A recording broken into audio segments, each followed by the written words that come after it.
हाँ तो नमस्ते प्यारे बच्चों। कैसे आप लोग? उम्मीद करता हूँ बहुत अच्छे होंगे।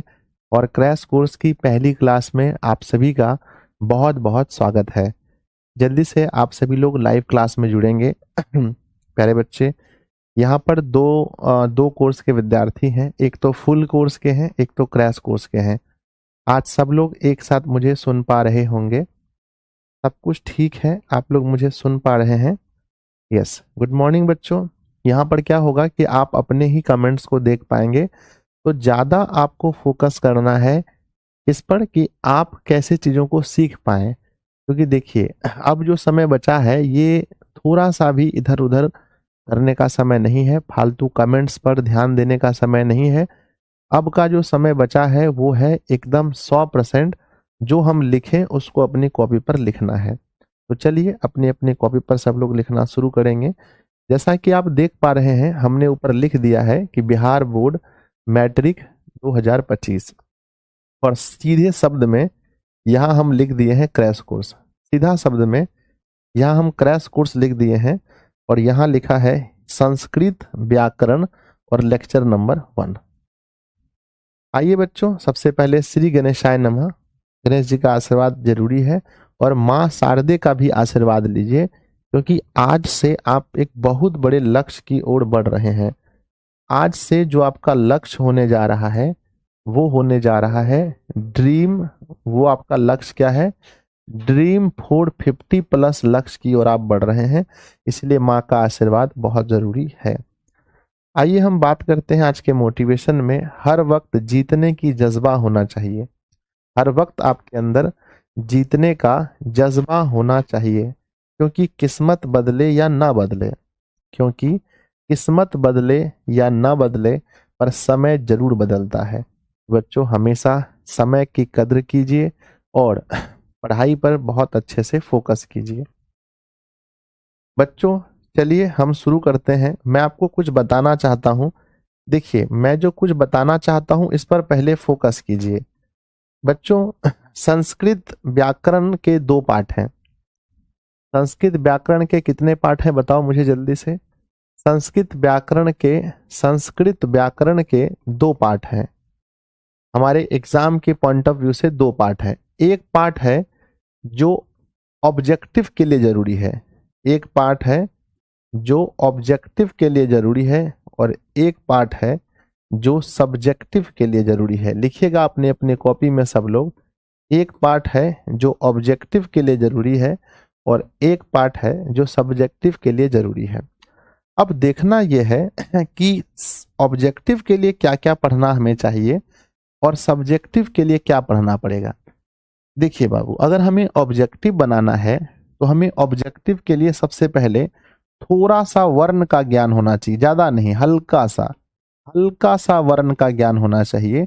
उसके बाद हमें संधि का ज्ञान होना चाहिए। संधि हो जाने के बाद हमें हमें हमें हमें संधि के बाद तुरंत हमें समास का ज्ञान होना चाहिए। उसके बाद हमें कारक का ज्ञान होना चाहिए। उपसर्ग प्रत्यय का ज्ञान होना चाहिए। उपसर्ग प्रत्यय का ज्ञान होना चाहिए। उसके बाद हमें हमें हमें हमें शब्द रूप का ज्ञान होना चाहिए।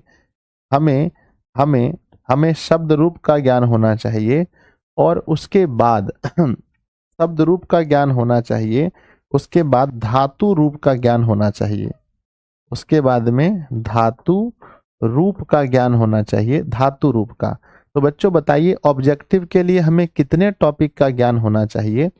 एक बार सब लोग प्रयास कीजिएगा, छोड़िए कमेंट मत कीजिए, पढ़ाई कीजिए। आप लोग उतारने में रहिए, हम समझ लेंगे कि आप लोग बताएंगे कि हमें ऑब्जेक्टिव के लिए टोटल 8 टॉपिक ही पढ़ने हैं संस्कृत व्याकरण में। शुरू होगा बच्चों, देखो हम क्रैश कोर्स में हम आपको वही देंगे जो आपका समय एकदम बहुत लिमिटेड टाइम है, बहुत कम समय में बहुत अच्छा नंबर लाने के लिए।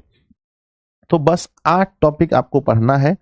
वर्ण है, संधि है, समास है, कारक है, उपसर्ग प्रत्यय है, शब्द रूप है और धातु रूप है। धातु रूप को ही हम लोग लकार कहेंगे, ध्यान दीजिएगा। यहाँ हम लोग कारक में हम लोग मेनली रूप से क्या पढ़ेंगे? कारक में हम लोग पढ़ेंगे, यहाँ पर शब्द रूप में पढ़ेंगे विभक्ति के बारे में, यहाँ विभक्ति के बारे में, और धातु रूप में हम लोग पढ़ेंगे लकार के बारे में। ये भी लिख दीजिएगा कि यहाँ पढ़ेंगे लकार के बारे में। और टोटल हमारा टॉपिक जो है, टोटल हमारा टॉपिक हो जाएगा, टोटल टॉपिक हो जाएगा 8, टोटल हो जाएगा 8। चलिए, अब सब्जेक्टिव की एक अलग दुनिया है बच्चों। सब्जेक्टिव की अगर हम बात करें तो सब्जेक्टिव में हमें सीखना पड़ेगा गद्यांश, जो बहुत आसान है। गद्यांश पढ़ना है, गद्यांश के बाद में हमें पढ़ना है अनुच्छेद लिखना सीखना है। अनुच्छेद के बाद, अनुच्छेद के बाद हमें पत्र लेखन सीखना है, और पत्र लेखन सीखने के बाद, पत्र लेखन है ना, गद्यांश पढ़ना है, अनुच्छेद पढ़ना है, और फिर पत्र लेखन सीखना है। और पत्र लेखन के बाद हमें अनुवाद सीखना है, अनुवाद, है ना, अनुवाद सीखना है। तो मेरे बच्चे, यहाँ मोटा मोटी आपका हो गया 13 नंबर, 7 नंबर, 8 नंबर, 6 नंबर। कितना हुआ जोड़िए तो हो गया पूरा क्या 13, 1 सेकेंड, 13 प्लस में 7 हो गया 20, और 6 26, और सॉरी 13 और 7, 13 और 7 20 और 8 28, 28 और 6, 28 और 6 34 हो गया, और किताब का क्वेश्चन आंसर हो गया। हाँ ठीक है बस। तो मेरे बच्चे बताइए कितने टॉपिक हमें पढ़ने हैं सब्जेक्टिव के लिए। सब्जेक्टिव के लिए हमें मेनली रूप से कितने टॉपिक पढ़ने हैं? तो गुरुजी, सब्जेक्टिव के लिए हमें मेनली रूप से 4 टॉपिक पढ़ने हैं। कितने पढ़ने हैं? 4। पहला गद्यांश है, दूसरा अनुच्छेद, तीसरा पत्र लेखन, और अनुवाद। तो बच्चों टोटल टॉपिक की संख्या, टोटल टॉपिक की संख्या 4 है। समझ गए आप लोग? तो ऑब्जेक्टिव के लिए हमें 8 टॉपिक पढ़ने हैं, और सब्जेक्टिव के लिए 4 टॉपिक पढ़ने हैं। ठीक है, तो चलिए जल्दी से आप लिख लीजिएगा। यहां से अगर हम अंक की बात करें, अंक की बात करें, तो यहां से हम लोग कितने अंक के लिए हैं, और यहां पर ध्यान दीजिएगा ये 8 टॉपिक से कितना अंक हमें लाना है। तो बच्चों देखिए, हमें 8 टॉपिक से अप्रोक्स 8 टॉपिक से हमें जो अंक लाना है वो 10 से 15 लाना है। देखो आता बहुत है, लेकिन हमारा मकसद जो होगा दिशा वाले बच्चों का सिर्फ 10 से 15 अंक का होगा। और यहाँ पर 8 टॉपिक से आपने देखा कि हमें 34 अंक का होगा। तो 34 और 15 लगभग जोड़ दें, 34 और 15 ऑब्जेक्टिव में, 15 ऑब्जेक्टिव में और 34 सब्जेक्टिव में अप्रोक्स 49 पड़ता है। तो हम लोग ग्रामर के लिए लगभग कितने नंबर पर डिपेंड है? 50 अंक के लिए हम ग्रामर पढ़ रहे हैं। बच्चों अगर आपसे मैं पूछूं कभी कि हम लोग ग्रामर, है ना, हम लोग ग्रामर कितने अंक के लिए पढ़ रहे हैं, तो आप क्या कहेंगे बताइए? कमेंट बॉक्स में लिखिए, आप क्या कहेंगे? आप कहिएगा 50। थोड़ा सा मैं आपको बता देना चाहता हूं ऑब्जेक्टिव के बारे में। ठीक है, आइए अब हम ऑब्जेक्टिव के बारे में बता देना चाहते हैं, क्योंकि आप लोग चूंकि पहले से जानते हैं, क्योंकि आप लोग पहले से इस सच्चाई से वाकिफ हैं कि हमारा जो ऑब्जेक्टिव एग्जाम में पूछा जाता है, हमारा जो ऑब्जेक्टिव एग्जाम में पूछा जाता है वो भी 2 जगह से पूछा जाता है ना। हमारे एग्जाम में ऑब्जेक्टिव 2 जगह से पूछा जाता है। एक है हमारा बुक से, एक हमारा बुक है जो हम लोग पढ़ते हैं, जो हमारा बुक है, और दूसरा हमारा ग्रामर है, दूसरा हमारा व्याकरण है।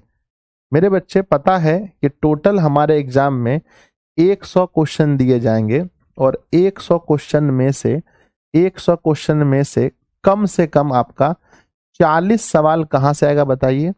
मिनिमम 40 क्वेश्चन बुक से आता है।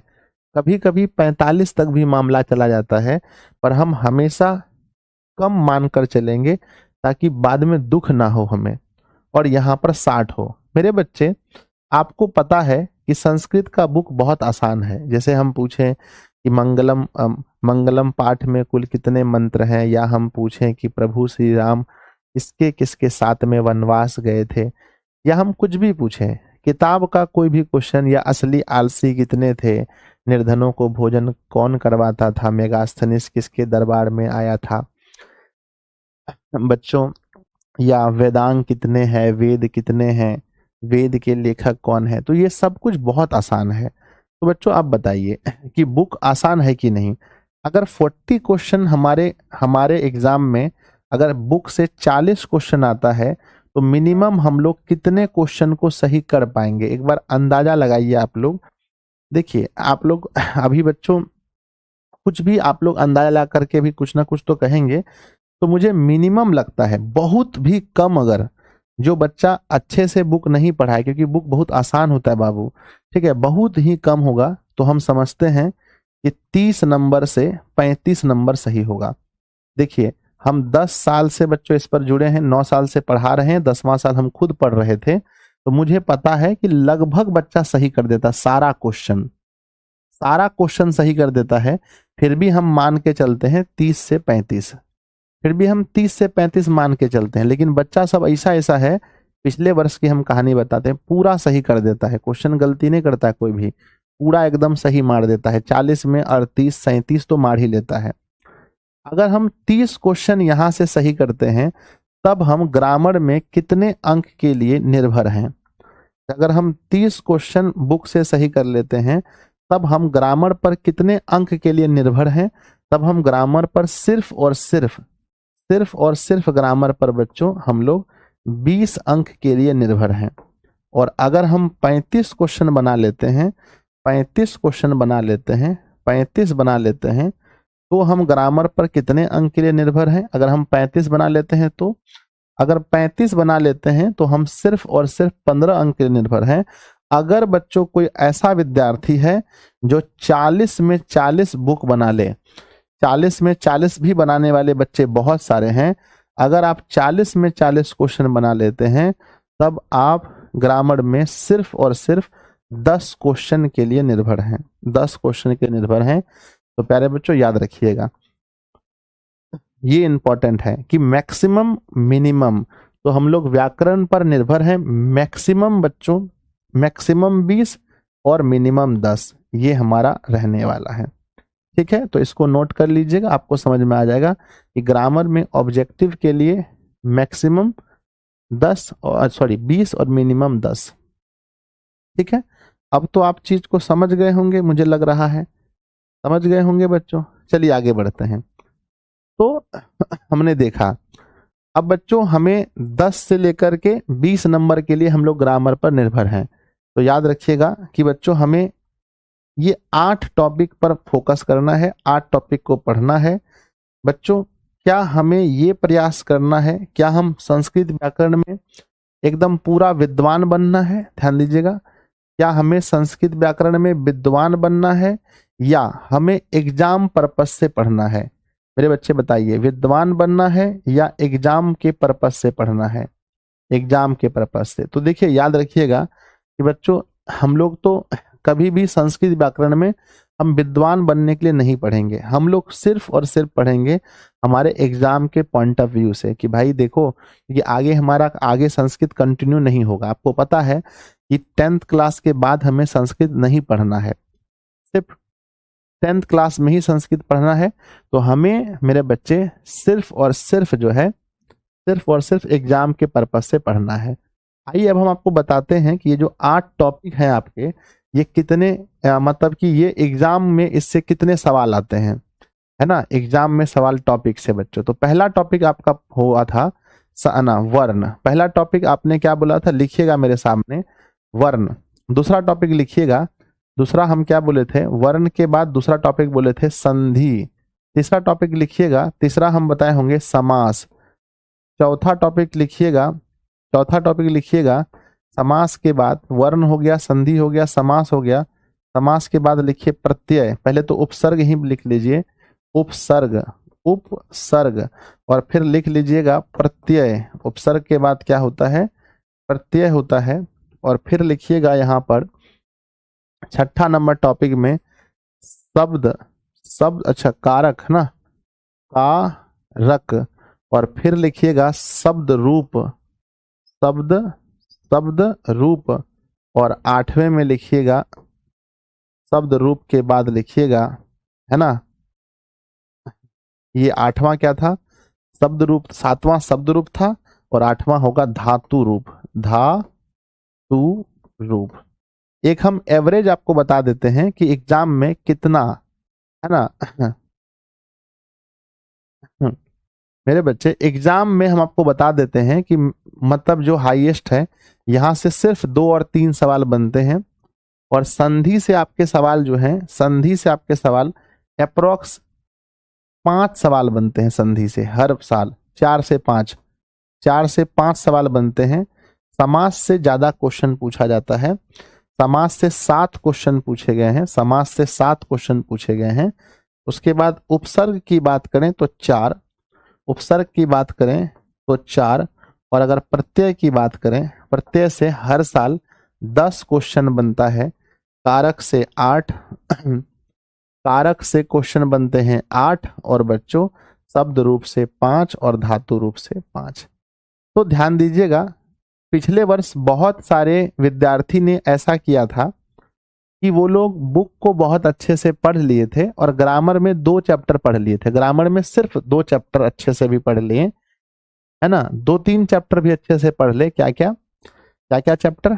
एक बच्चों हो गया आपका क्या, एक हो गया आपका उपसर्ग प्रत्यय, एक हो गया उपसर्ग, एक हो गया प्रत्यय, 2 हो गया, 2 हो गया। और तीसरा मेरे बच्चे, तीसरा क्या हुआ कि धातु रूप याद कर लेते हैं, यानी कि 5 लकार, 5 लकार। तो बस ये 3 चैप्टर और संधि तो हम लोग पढ़ते ही हैं।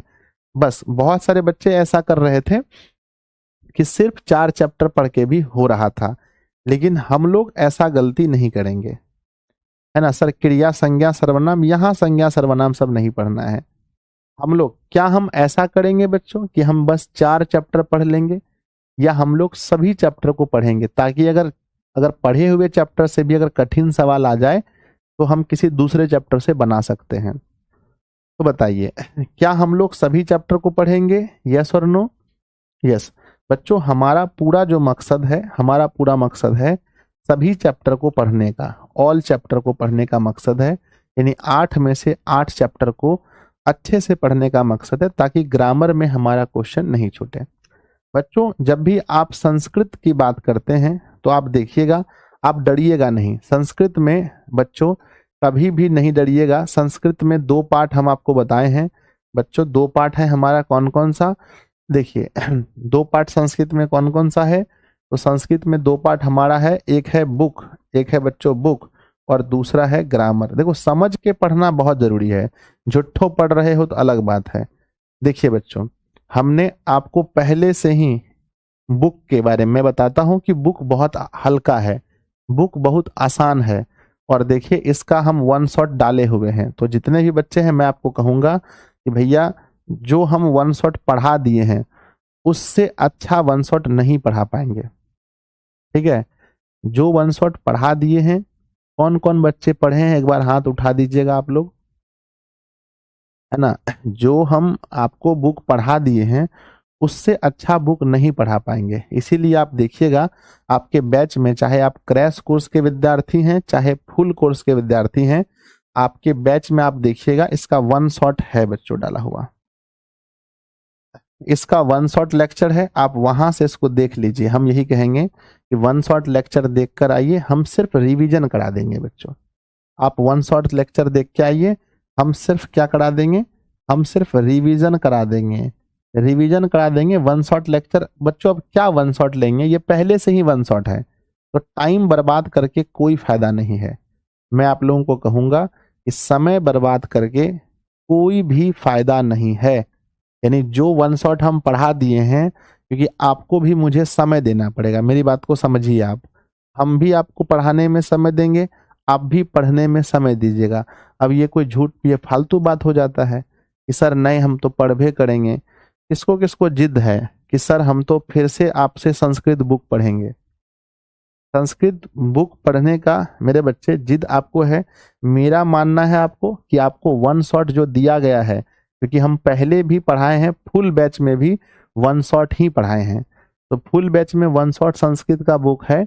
और अगर आप बात करते हैं इसका क्या बोलते हैं, क्रैश कोर्स में, तो क्रैश कोर्स में भी हम डलवा दिए हैं वन शॉट। तो वन शॉट लेक्चर देखिए, लाइव भी पढ़ने में आपको उतना समय लगेगा और रिकॉर्डेड पढ़ने में उतना समय लगेगा। तो चुपचाप पहले जो है आप इसका रिकॉर्डेड पढ़ के आएंगे। हाँ, हम ऐसा नहीं करें कि हम नहीं, हम आपको आएंगे, हम ओवरऑल अच्छे से बताएंगे, ओवरऑल बताएंगे, क्वेश्चन आंसर करा देंगे। ठीक है, हम बच्चों आपको एक एक लाइन पढ़ के नहीं सुनाएंगे। ये समय बचेगा तो हम कहीं और लगाएंगे, समझ गए ना?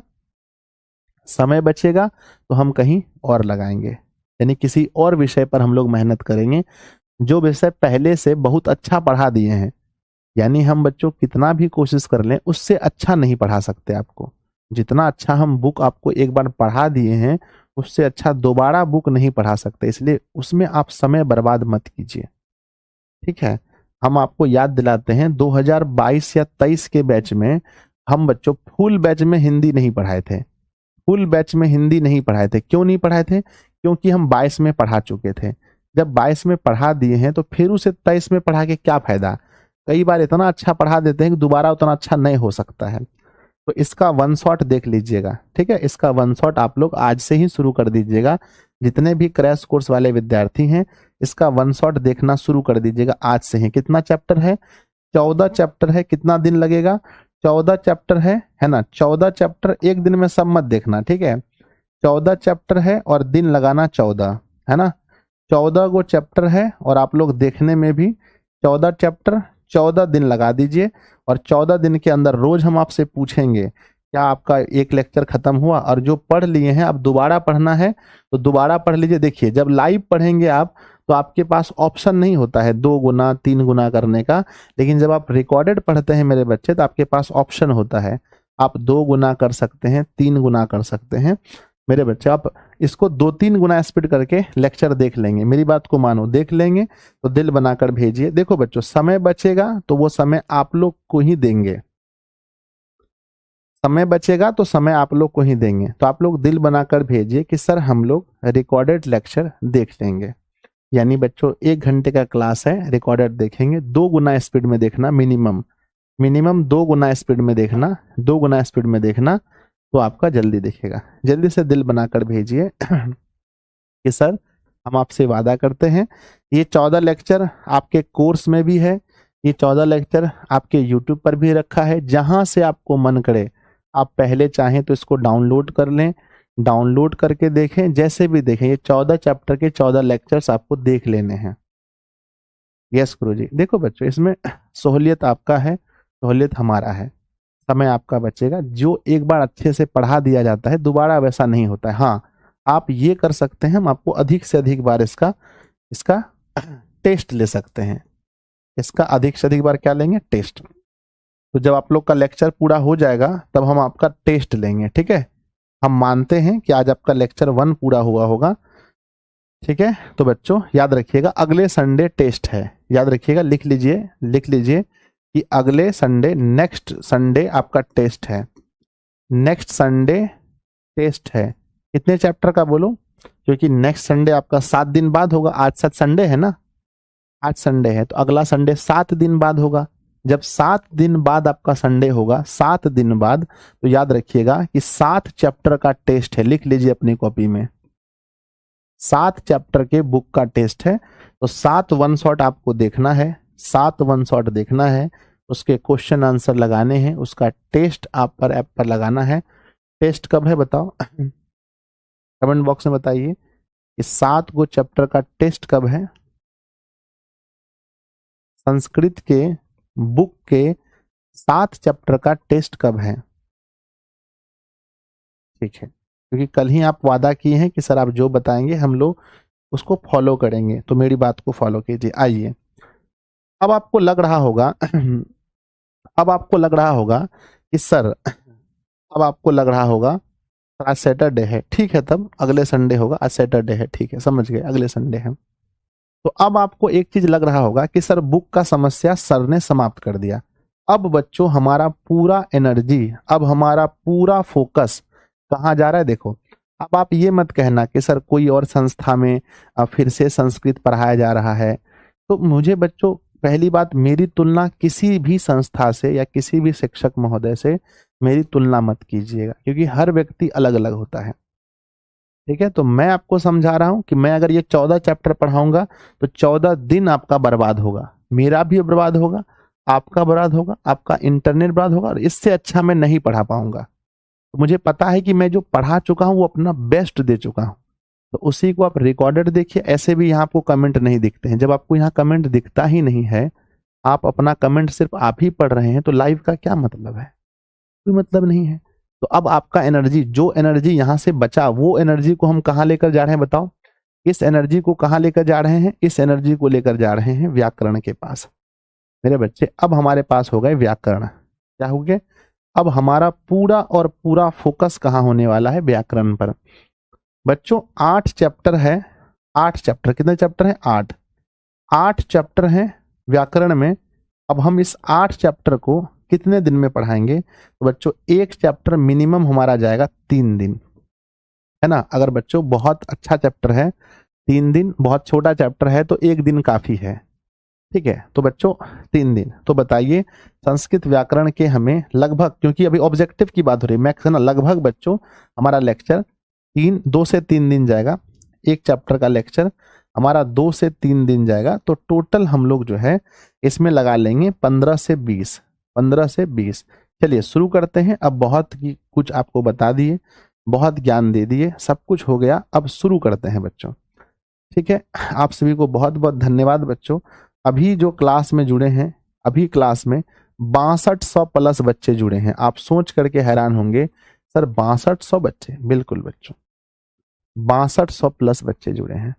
तो आप लोग शुरू कीजिए, लिखिए बच्चों, स्टार्ट कीजिए पहला चैप्टर जिसका नाम है वर्ण बच्चों, है ना, जिसका नाम है वर्ण। ठीक है, अच्छा व्याकरण की परिभाषा तो नहीं बतानी पड़ेगी, फिर भी हम बता देते हैं। लीजिए, व्याकरण किसे कहते हैं आप जानते होंगे बच्चों, हिंदी में पढ़ाए थे हम, फिर भी आपको बता देते हैं कि व्याकरण वह शब्द शास्त्र है जो हमें शुद्ध शुद्ध लिखना, शुद्ध शुद्ध बोलना, शुद्ध शुद्ध पढ़ना सिखाता है। समझ गए ना व्याकरण क्या है? व्याकरण, व्याकरण, व्याकरण वह शास्त्र है, व्याकरण वह शास्त्र है, व्याकरण वह शास्त्र है, वह शास्त्र है जो हमें जो हमें जो हमें शुद्ध शुद्ध जो हमें शुद्ध शुद्ध लिखना, व्याकरण, है ना, व्याकरण, व्याकरण वह शास्त्र है जो हमें लिख देते हैं। ठीक है, क्या लिखेंगे बच्चों? व्याकरण, व्याकरण, व्याकरण वह शास्त्र है जो हमें शुद्ध शुद्ध लिखना, शुद्ध शुद्ध लिखना, कॉमा पढ़ना व बोलना सिखाता है। बोलना सिखाता है, बोलना सिखाता है। ये पूछा नहीं जाएगा एग्जाम में, बस आपके नॉलेज के लिए हम बता दिए कि कोई अगर पूछे व्याकरण किसे कहते हैं तो कहना भैया व्याकरण वह है, वह शास्त्र है जो हमें शुद्ध शुद्ध लिखना, पढ़ना, बोलना सिखाता है। चलिए पहला टॉपिक शुरू करते हैं, लिखेंगे मेरे साथ में। लिखने का टाइम मिलेगा आपको वर्ण। अब बच्चों वर्ण किसे कहते हैं आपको पता है ना? वर्ण, वर्ण। ठीक है, वर्ण के बारे में आपको पता है कि वर्ण हम लोग किसे कहते हैं? वर्ण क्या है? भाषा की सबसे छोटी इकाई है। वर्ण भाषा की सबसे, सर लकार को छोड़ दिए, नहीं बाबू, लकार आपको हम बता दिए थे ना कौन सा लकार है ना, लकार हम बताए, धातु रूप को ही लकार कहते हैं। आइए वर्ण के बारे में। वर्ण क्या है? भाषा की सबसे छोटी इकाई जिसके खंड और टुकड़े नहीं कर सकते हैं। लिखेंगे, है ना, उस मूल ध्वनि को कहते हैं, लिख लीजिएगा परिभाषा। वर्ण उस मूल ध्वनि को कहते हैं, वर्ण उस मूल ध्वनि को कहते हैं, ध्वनि को कहते हैं, वर्ण उस मूल ध्वनि को कहते हैं, कॉमा जिसके खंड या टुकड़े, जिसके खंड या टुकड़े, जिसके खंड या टुकड़े नहीं किए जा सकते हैं, खंड या टुकड़े नहीं किए जा सकते हैं, ये जा सकते हैं, जिसके खंड या टुकड़े नहीं किए जा सकते हैं। बच्चों वर्ण के बारे में बहुत बेसिक नॉलेज आपके पास होना चाहिए, है ना, बहुत बेसिक नॉलेज होना चाहिए वर्ण के बारे में। बच्चों जैसे बताओ क्या क्या होगा, जैसे क्या क्या आ जाएगा इसमें?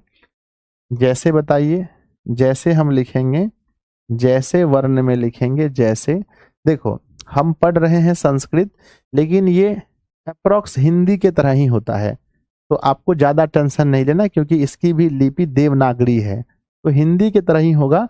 वर्ण उस मूलध्वनि को कहते हैं जिसके खंड या टुकड़े नहीं किए जा सकते हैं, जैसे अ, आ, ह्रस्व ई, दीर्घ ई, ठीक है ना, डॉट डॉट जाएगा बच्चों इस तरह से।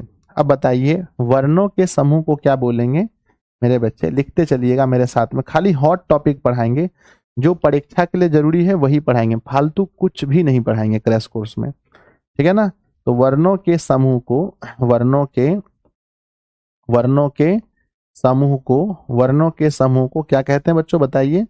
वर्णों के समूह को एग्जाम में पूछा जाएगा तो लिखना है, वर्णों के समूह को वर्णमाला, वर्णों के समूह को वर्णमाला कहते हैं। ये भी लिख लीजिएगा कि वर्णों के समूह को वर्णमाला कहते हैं बच्चों।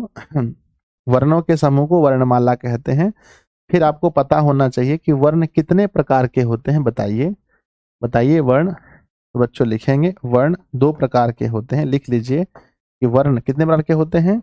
वर्ण दो प्रकार के होते हैं, वर्ण दो प्रकार के होते हैं, वर्ण दो प्रकार के होते हैं बच्चों। आपको पता है कि वर्ण जो है दो प्रकार के होते हैं, वर्ण दो प्रकार के होते हैं। अब हम थोड़ा सा आगे बढ़ते हैं बच्चों। हमने जैसा कि कहा कि वर्ण जो होते हैं वो दो प्रकार के होते हैं। वर्ण कितने प्रकार के होते हैं, तो मेरे बच्चे वर्ण दो प्रकार के होते। ओहो कहाँ चला गया,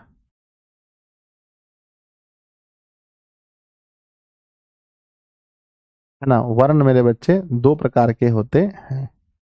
अब लिखिएगा,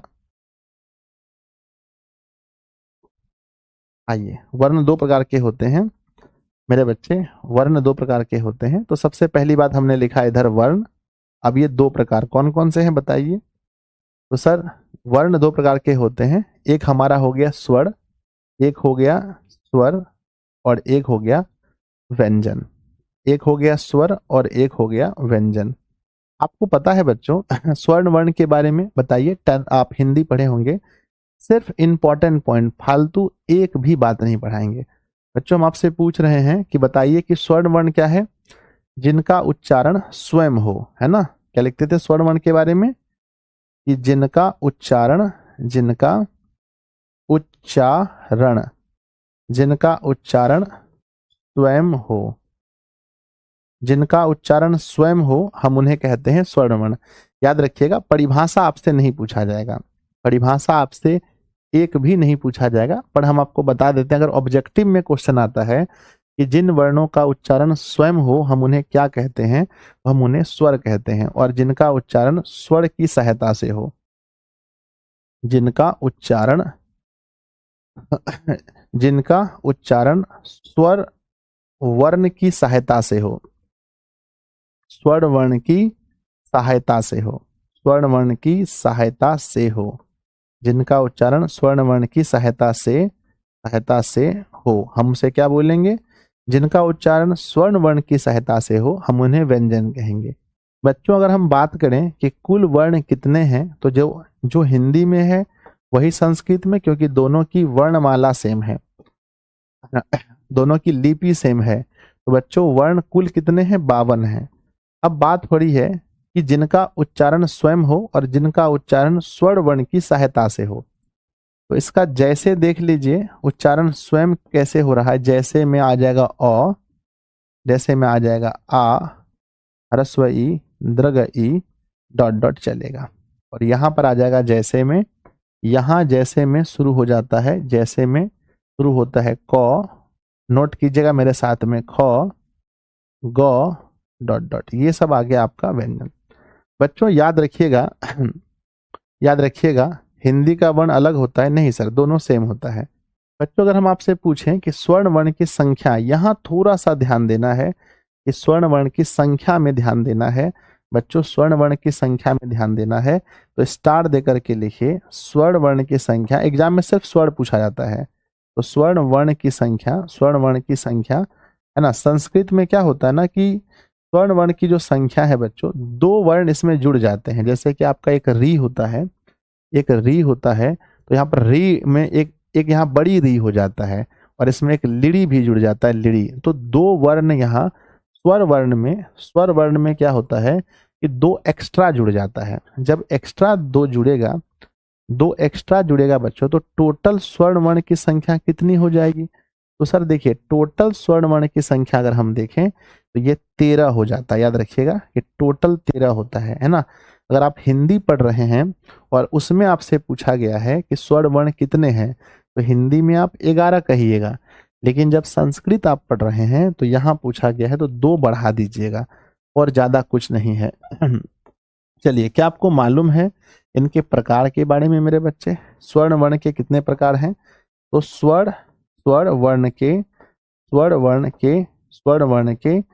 3 प्रकार है ना, 3 भेद हैं। स्वर्ण वर्ण के 3 भेद हैं बच्चों। अब स्वर्ण वर्ण के 3 भेद हैं, मुझे ऐसा नहीं लिखना चाहिए था, ऐसे लिखना चाहिए था कि स्वर्ण वर्ण के कितने भेद हैं? बताओ। 3 भेद हैं। स्वर्ण वर्ण के 3 भेद हैं, 3 भेद हैं। बच्चों, क्या आप बता सकते हैं कि स्वर्ण वर्ण के 3 भेद कौन कौन से हैं? स्वर्ण वर्ण के 3 भेद कौन कौन से हैं? तो चलिए, आइए हम पढ़ रहे हैं स्वर्ण वर्ण। हम यहाँ पढ़ रहे हैं, अब समाप्त ही होने वाला है। हम पढ़ रहे हैं स्वर्ण वर्ण। स्वर्ण वर्ण के 3 भेद कौन कौन से हैं? पहला होता है ह्रस्व स्वर्ण। क्या होता है? पहला होता है ह्रस्व स्वर्ण। ह्रस्व में क्या होता है? कम समय लगता है बोलने में। और फिर होता है दीर्घ स्वर। पहला ह्रस्व, फिर दीर्घ, और तीसरा में 3 गुना समय लगता है, जिसे पुलुत स्वर कहते हैं। तो बच्चों, एक ह्रस्व स्वर होता है, एक है ना, पहला एक होता है ह्रस्व स्वर, दूसरा होता है दीर्घ स्वर, और तीसरा होता है पुलुत स्वर। तो स्वर 3 होते हैं मेरे बच्चे। स्वर्ण कितने होते हैं? स्वर्ण वर्ण के प्रकार पूछे, स्वर्ण वर्ण के भेद, स्वर्ण वर्ण के भेद पूछा जाएगा तो कहिएगा 3 होते हैं, एक ह्रस्व, एक दीर्घ और एक पुलुत। अच्छा, ह्रस्व के उदाहरण में अगर हम देखें तो अ ह्रस्व है तो आ दीर्घ है। ह्रस्व ही अगर ह्रस्व है तो दीर्घई हमारा दीर्घ है, मतलब नाम में ही है। ये ह्रस्व ऊ पढ़ते हैं, इसको दीर्घ ऊ पढ़ते हैं। इसमें क्या होता है? इसमें 3 गुना समय लगता है पुलुत में। जैसे ओम, जैसे ओम होता है, ये ओम जैसे पढ़ते हैं ओम, या ऐसा ओम यहाँ आता है। खैर एग्जाम में पूछा नहीं जाएगा ये वाला, मैं आपको पढ़ा दिया, लेकिन भेद पूछा गया है बच्चों। अब भेद पूछा गया है इसीलिए मैंने आपको बताया कि भेद पूछा गया है। ठीक है, इसके बाद हम कहाँ पढ़ेंगे? इसके बाद हम पढ़ रहे हैं, कहाँ पर? हम पढ़ रहे हैं व्यंजन वर्ण के बारे में। बच्चों, जैसा कि आपको पता है व्यंजन वर्ण के बारे में, व्यंजन वर्ण में हम 3-4 चीज को याद रखेंगे। सबसे पहला चीज ये रखेंगे कि बताइए अस्पर्श व्यंजन कितने हैं, अस्पर्श व्यंजन कितने हैं। और दूसरा बच्चों हम आपको कहेंगे कि अंतस्थ व्यंजन कितने हैं, अंतस्थ व्यंजन कितने हैं। और तीसरा हम याद रखना है बच्चों कि ऊष्म व्यंजन कितने हैं, ऊष्म व्यंजन कितने हैं, ये याद रखना है बच्चों, ऊष्म। ठीक है, जब हम बच्चों 10th क्लास में पढ़ते थे, जब हम 10th क्लास में पढ़ते थे तो बड़ा हमको ना एक बात का दिक्कत होता था, है ना, हमें बहुत एक बात का दिक्कत होता था। ठीक है ना, बहुत दिक्कत होता था कि सर ये अस्पर्श तो ठीक है, अस्पर्श की संख्या 25 है, ये सबको पता है। अंतस्थ को लेकर और ऊष्म को लेकर हम बहुत मतलब कंफ्यूजन में रहते थे। जैसे कि ये तो सबको पता है कि एक में होगा य र ल व, और एक में होता है तालब स, मूर्धन्य स, दंत स और ह। तो बहुत कंफ्यूजन में रहते थे हम कि भैया कौन ठो ग्रुप जो है अंतस्थ का है और कौन सा ग्रुप जो है ऊष्म का है। तब लेकिन अब जो है कि ऐसा नहीं होता है ना। अब जो है कि हमको एक ट्रिक याद पता हो गया कि देखिए बाबू, है ना, ये य र ल व तो ये पहले है। अगर आप य ल व पढ़ते हैं, जो बचपन में पढ़े होंगे, तो य ल व पहले होता है, शुरू होता है य र ल व, तब ना आता है ताले स। तो ये है शुरू, ये शुरू है। तो शुरू वाला शुरू में जाएगा, यानी अ से, यहाँ ध्यान दो ना, अ लिखा है यहाँ अ, तो कोई भी चीज शुरू होता है अ से, और यहाँ भी शुरू होता है य से, तो अ के बाद बोलो ट्रिक याद रखिएगा, अ के बाद य, अ के बाद य, तो याद रखिएगा यहाँ पर आपका आएगा य र ल व, ठीक है। यहाँ पर आएगा तालब श, मूर्धन्य श, दंड श, ह। तो ऐसे के बाद हमें पता है कि अ के बाद क्या आता है, तो अ के बाद य आता है, इसीलिए हमें आज तक याद है कि अब हम नहीं भूलते हैं बच्चों कभी भी, ठीक है। तो ये हो गया। इसके बाद भी आपको व्यंजन में याद रखना है मेरे बच्चे, चौथे में याद रखना है कि अस्पर्श हो गया, अंतस्थ हो गया, उष्म हो गया, इसके अलावे होते हैं अयोग्यवाह। क्या होते हैं? अयोग्यवाह। अयोग्यवाह में क्या होता है, यानी आप योग करना चाहते हैं फिर भी योग नहीं होता है, इसी को अयोग्यवाह कहते हैं। जैसे बच्चों हमारा अनुस्वर और अ विसर्ग अ, ये दोनों अयोग्यवाह में आता है।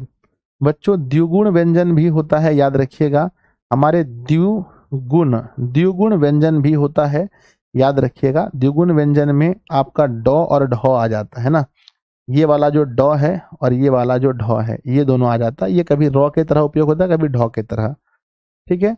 बस इतना आपको पता होना चाहिए। इसके अलावा हम कुछ आपको संयुक्त व्यंजन भी पढ़ाते हैं। इसके अलावा हम आपको संयुक्त व्यंजन पढ़ाते हैं। यहाँ तक नोट हो गया है? अगर आप उतार चुके हैं तो एक बार यस लिख कर भेजिए कि सर हम लोग यहाँ तक उतार चुके हैं। हर चीज हमारे कॉपी में, देखिए हम आप लोग से नोट्स मंगाएंगे तो आपको फोटो खींच के भेजना पड़ेगा, ठीक है। यहाँ उच्चारण स्थान नहीं पूछता, याद रखिएगा। पहली बात कि संस्कृत व्याकरण में आपको उच्चारण स्थान वाला टॉपिक नहीं पढ़ना है, वो आपको हिंदी में पढ़ना है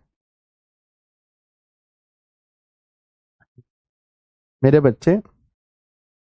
एक बार जल्दी से बताइए, अगर आप लोग चीज को समझ चुके हैं, उतार चुके हैं तो बताइए है ना। आइए हम एक बक्से में बंद कर देते हैं ताकि आपका ये देखने में खूबसूरत लगे, ठीक है। चलो बाबू आइए। अब इसमें क्या है कि एक हम अलग से पढ़ाते हैं, ये चीज आपके एग्जाम में कभी कभी आता है, इसे हम लोग कहते हैं संयुक्त व्यंजन, है ना। संयुक्त व्यंजन कहते हैं, या इसी को हम लोग कई बार संयुक्ता अक्षर भी कह देते हैं। संयुक्ता अक्षर, है ना।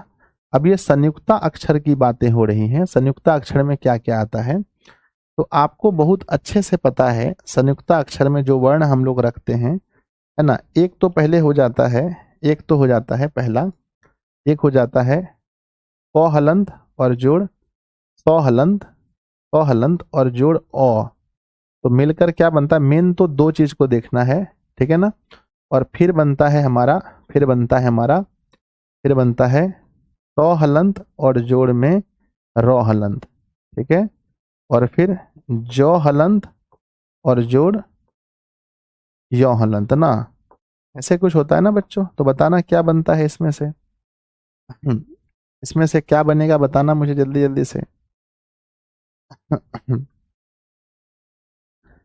ठीक है। तो जोड़ने पर क्या बन जाएगा, तो जोड़ने पर मेरे बच्चे हमारा क्या बनता है, ये बन जाता है अक्ष, ये अक्ष बन जाता है, ये वाला हमारा त्र बन जाता है, और ये वाला हमारा ज्ञ बन जाता है, ठीक है ना। और इसी में अगर हम तालब श और र जोड़ दें तो ये हमारा स्र भी बना लेता है, स्र भी बन जाता है, स्र भी बन जाता है। चलिए, तो वर्ण में इससे अधिक हम लोग को टॉपिक नहीं पढ़ना था बच्चों। टॉपिक समाप्त हुआ, आप सभी को बधाई हो, ठीक है ना। एक बार सब लोग दिल बनाकर भेजिए ये सर बहुत अच्छी बात है ना। क्रैश कोर्स में हम आपको उतना ही पढ़ाएंगे जितना आपके लिए परीक्षा में जरूरी है, फालतू कुछ भी नहीं। तो बच्चों पहला चैप्टर आपका समाप्त हुआ जिसका नाम वर्ण है, और वर्ण में से सिर्फ और सिर्फ इतना नॉलेज अगर आपके पास है तो आप क्वेश्चन सही कर सकते हैं।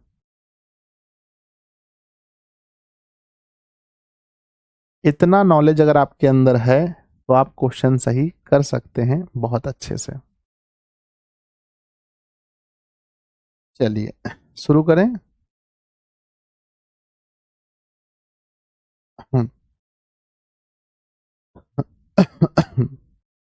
ठीक है। आइए बच्चों, इतना नॉलेज आपके अंदर होना चाहिए, चीजें बन जाती हैं बड़ी आसानी से। लिखिएगा, चैप्टर 2 शुरू कीजिए जिसका नाम है संधि। चैप्टर 2 शुरू कीजिए जिसका नाम है बच्चों संधि।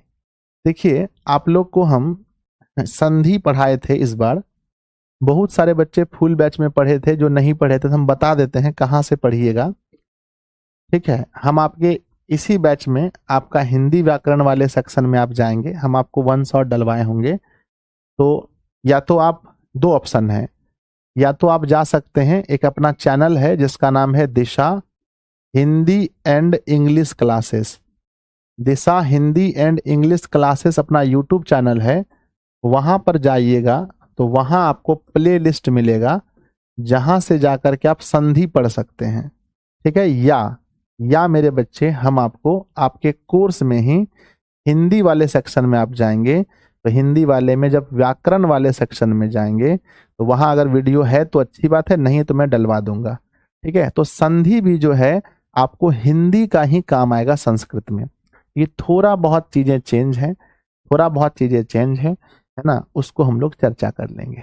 चलिए बच्चों, तो अगर आप हिंदी में पढ़ लिए हैं, अगर कोई विद्यार्थी जी हैं जो पहले हिंदी में पढ़े हैं, तो एक बार मुझे बताइए। बड़ा उच्चारण स्थान नहीं पूछता है, यहाँ नहीं आता है। उच्चारण स्थान संस्कृत में नहीं पढ़ना है, हिंदी जब पढ़ाएंगे तो वहां पढ़ना था, हम पढ़ा दिए हैं हिंदी में। चलिए, तो संधि बच्चों, अगर परिभाषा कोई पूछे तो आपको पता है, परिभाषा आपको मालूम है अच्छे से। लीजिए, मैं इसको हटा देता हूं बगल में, ताकि आपका ये खराब ना लगे, नोट्स खराब ना बने। लीजिए, ये हम बता दिए कहाँ से पढ़ना है, तो जिनको जिनको पढ़ना है जाके पढ़ लीजिएगा। हिंदी में पढ़ लीजिए, संस्कृत में दिक्कत नहीं होगा। परिभाषा क्या है कि दो वर्णों के विकार से, दो वर्णों के विकार से, दो वर्णों के मेल से, दो वर्णों के मेल से जो विकार उत्पन्न हो, दो वर्णों के मेल से जो विकार उत्पन्न हो या जो परिवर्तन हो, जो विकार उत्पन्न हो, जो विकार उत्पन्न हो, दो वर्णों के मेल से जो विकार उत्पन्न हो, कौमा, उसे संधि कहते हैं। कौमा, उसे क्या कहते हैं बच्चों? संधि कहते हैं। कौमा, उसे संधि कहते हैं। तो दो वर्णों के मेल से जो विकार उत्पन्न हो उसे संधि कहते हैं। बच्चों क्या आप मुझे बता सकते हैं, कुछ उदाहरण बता सकते हैं संधि के? आप जैसे कहेंगे, जैसे कहेंगे विद्या, आप कहेंगे विद्या और प्लस में आलय, विद्या और प्लस में आलय। अब दो विकार उत्पन्न कैसे होगा? अब विद्या के अंत में ध्यान दीजिएगा, विद्या का जो अंतिम वर्ण है, विद्या का जो अंतिम वर्ण है वो आ है, और आलय का जो प्रथम वर्ण है वो हमारा आ है। तो मेरे बच्चे, जब आ और आ मेल होता है तो फिर से आ बनता है। तो मेरे बच्चे, विद्या और प्लस आलय तो आ ही रह जाएगा, यानी विद्या और फिर सिर्फ लय जुड़ जाएगा। तो विद्या प्लस आलय बराबर विद्यालय। अब याद रखिएगा हमेशा, है ना, कि आपको मैंने बताया कि दो वर्णों के मेल से जो विकार उत्पन्न हो, दो वर्णों के मेल से जो विकार उत्पन्न हो उसे संधि कहते हैं, उसे संधि कहते हैं। बच्चों, मैं 3-4 पॉइंट यहाँ लिखने जा रहा हूँ, उसको याद रखिएगा, है ना, लिख दीजिएगा। महत्वपूर्ण बिंदु, है ना, महत्वपूर्ण पॉइंट्स, है ना। महत्वपूर्ण पॉइंट्स कौन कौन है? पहला महत्वपूर्ण पॉइंट है बच्चों, पहला महत्वपूर्ण पॉइंट ये हुआ नंबर 1 में कि संधि में वर्णों का मेल होता है। एग्जाम में पूछा जाता है संधि में किसका मेल होता है, तो देखिएगा, संधि में वर्णों का मेल होता है। संधि में वर्णों का मेल होता है, पहली बात, संधि में वर्णों का मेल होता है ना। और वर्ण ही नहीं, निकटवर्ती वर्ण, ये भी लिखना जरूरी है। संधि में निकटवर्ती वर्णों का मेल होता है, निकट वाला जो होता है, संधि में निकटवर्ती वर्णों का मेल होता है, निकटवर्ती वर्णों का मेल होता है, निकटवर्ती वर्णों का मेल होता है। चलिए, दूसरा पॉइंट लिखेंगे बच्चों, लिखेंगे प्रथम शब्द के अंतिम वर्ण का, प्रथम शब्द के अंतिम वर्ण का, प्रथम शब्द के अंतिम वर्ण एवं एवं एवं द्वितीय शब्द के प्रथम वर्ण, एवं द्वितीय शब्द के प्रथम वर्ण का मेल, है ना, प्रथम वर्ण का मेल होता है, वर्ण का मेल होता है, मेल होता है। प्यारे बच्चों बताओ, हो गया? क्या आप इन दोनों पॉइंट्स को याद कर पाएंगे? अच्छे से याद कर लीजिएगा बच्चों, दोनों पॉइंट को बहुत अच्छे से याद कर लीजिएगा, दोनों पॉइंट को, है ना। चलिए हो गया, बढ़ जाए आगे। बढ़ जाए कि संधि में किन वर्णों का मेल होता है, बताइए कमेंट बॉक्स में। छोड़िए बच्चों, आप कमेंट मत कीजिए, हम ही बोल देते हैं कि संधि में किन वर्णों का मेल होता है, तो कहना निकटवर्ती वर्णों का, जो बहुत करीबी वर्ण होते हैं। दूसरा, प्रथम शब्द के किस वर्ण का, प्रथम शब्द के अंतिम वर्ण का, और द्वितीय शब्द के प्रथम वर्ण का मेल। देखा आपने कि जो पहला शब्द था उसका अंतिम वर्ण यानी आ, और दूसरा शब्द का पहला वर्ण आ, दोनों का मेल होता है। ये याद रखना बहुत जरूरी है। आगे बढ़ते हैं संधि के प्रकार। बच्चों अब हम बात करेंगे संधि के भेद। संधि के प्रकार के विषय में बातें हो रही हैं। क्रैश कोर्स हम लोग पढ़ रहे हैं, क्रैश कोर्स के ही अंदाज में पढ़ेंगे। संधि के कितने प्रकार हैं बच्चों बताइए? आपको पता है कि संधि को अगर हम लोग बांटना चाहें तो 3 भाग में हम संधि को बांट सकते हैं। बच्चों पहला हम लिखेंगे, फर्स्ट लिखेंगे जिसका नाम होगा स्वर संधि। फर्स्ट लिखेंगे जिसका नाम है स्वर संधि। सेकेंड लिखेंगे जिसका नाम है व्यंजन संधि, और थर्ड लिखेंगे जिसका नाम है विसर्ग संधि। मेरे बच्चे विसर्ग संधि, है ना। तो पहला हो गया स्वर संधि, पहला हो गया मेरे बच्चे स्वर, है ना। फर्स्ट अगर हम देखें तो पहला हो गया हमारा स्वर संधि, दूसरा हो गया हमारा व्यंजन संधि, और तीसरा हो गया हमारा विसर्ग संधि। तो बच्चे हम बात ये करते हैं कि स्वर संधि हो गया, व्यंजन संधि हो गया, आइए, स्वर संधि हो गया, व्यंजन संधि हो गया, और क्या हो गया, विसर्ग संधि। अब बातें ये हो रही हैं कि जो स्वर संधि है बच्चों, जो स्वर संधि है, ध्यान दीजिएगा, जो स्वर संधि है ना, स्वर संधि में किसका किसका मेल होगा बताइए? आप लोग पढ़े होंगे हिंदी में कि स्वर संधि में किसका मेल होता है। तो बच्चों याद रखिएगा कि स्वर संधि में स्वर और स्वर का मेल होता है, स्वर का मेल याद रखेंगे हमेशा कि स्वर संधि में स्वर और स्वर का मेल होता है। स्वर संधि में किसका मेल होता है? स्वर संधि में स्वर और स्वर का मेल होता है। स्वर संधि में किसका मेल होगा? तो याद रखिएगा कि स्वर संधि में स्वर और स्वर का मेल होता है। मेरे बच्चे यानी कि जब कोई स्वर वर्ण किसी स्वर्ण वर्ण से मिलेगा, जब कोई स्वर वर्ण किसी स्वर्ण वर्ण से मिलेगा तब जाकर के होता है स्वर संधि। एग्जाम में यही पूछा जाएगा कि स्वर के मेल से कौन सा संधि होता है? स्वर। और बच्चों व्यंजन में क्या होता है? व्यंजन में क्या होता है कि व्यंजन में क्या होता है कि बच्चों व्यंजन जो है ये स्वर या व्यंजन से मिलता है, ये दोनों से मिलता है, स्वर या व्यंजन से मिलता है ना। तो बच्चों यहाँ पर व्यंजन का स्वर या व्यंजन स्वर या व्यंजन से मेल समझ गए बच्चों? चलिए अब आपको पता होगा विसर्ग संधि में क्या होता है? विसर्ग संधि में क्या होता है? विसर्ग का इससे स्वर या व्यंजन के साथ मेल, विसर्ग का इससे। तो मेरे बच्चे विसर्ग का आपने देखा कि विसर्ग का जो है स्वर या व्यंजन के साथ मेल। नोट कीजिएगा सब लोग, सब लोग बहुत अच्छे से इस टॉपिक को नोट कर लीजिएगा कि ये सब बच्चों हॉट टॉपिक है, 100% जरूरी टॉपिक है। ठीक है, चलिए। स्वर स्वर का मेल है, मैं लिख देता हूं, स्वर स्वर का मेल है। स्वर स्वर का मेल है मतलब स्वर संधि है। और बच्चों व्यंजन का स्वर या व्यंजन के साथ मेल है तो ये व्यंजन संधि है। और विसर्ग का स्वर या व्यंजन के साथ मेल है तो विसर्ग संधि है। बच्चों क्या आप बता सकते हैं कि स्वर संधि के कितने भेद हैं?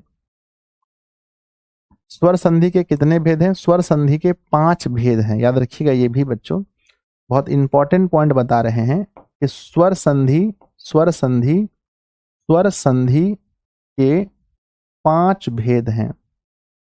स्वर संधि के 5 भेद हैं बच्चों। स्वर संधि के 5 भेद हैं। कितने भेद हैं बताइए? स्वर संधि के, एक सेकंड रुकिए बच्चों, इंपॉर्टेंट मैसेज है ना।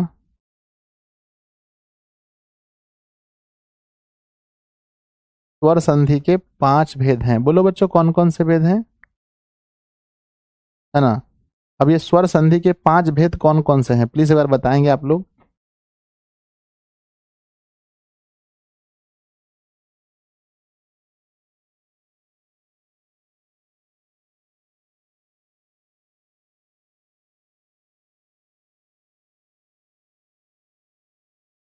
आइए अब बात करते हैं कि स्वर संधि के 5 भेद कौन कौन से हैं। लिखिए बच्चों, बताइए 5 भेद कौन कौन से हैं। तो सबसे पहला होता है दीर्घ स्वर संधि। दीर्घ स्वर संधि। दूसरा होता है, कुछ दिन पहले ही पढ़ाए थे, दीर्घ स्वर संधि।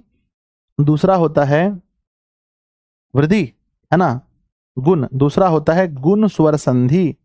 तीसरा होता है वृद्धि स्वर संधि। चौथा होता है यन स्वर संधि। और पांचवा होता है अयादि स्वर संधि। पांचवा क्या होता है बच्चों? पांचवा होता है अयादि स्वर संधि। अयादि स्वर संधि। तो टोटल हो गया बच्चों 5। टोटल हो गया 5। दीर्घ, गुण, वृद्धि, यन, अयादि। दीर्घ, गुण, वृद्धि, यन और अयादि। आइए, ये पांचों पांचों नाम अच्छे से याद रखिएगा। पांचों नाम कि दीर्घ स्वर संधि, गुण स्वर संधि, वृद्धि स्वर संधि, यन स्वर संधि, अयादि स्वर संधि। ठीक है, आपके एग्जाम में कभी ये नहीं पूछा जाएगा कि संधि के मतलब भेद के नाम लिखें। ऐसा नहीं, सीधा पूछा जाएगा कि भैया ये बताओ इस स्वर संधि के कितने भेद हैं। कितने भेद हैं तो आप कह देना भैया कि 5 भेद हैं, बात खत्म है स्वर संधि के। ठीक है ना। तो यहां से 2 सवाल याद रहे, 2 चीजें याद रहें, 2 चीजें याद रहें बच्चों।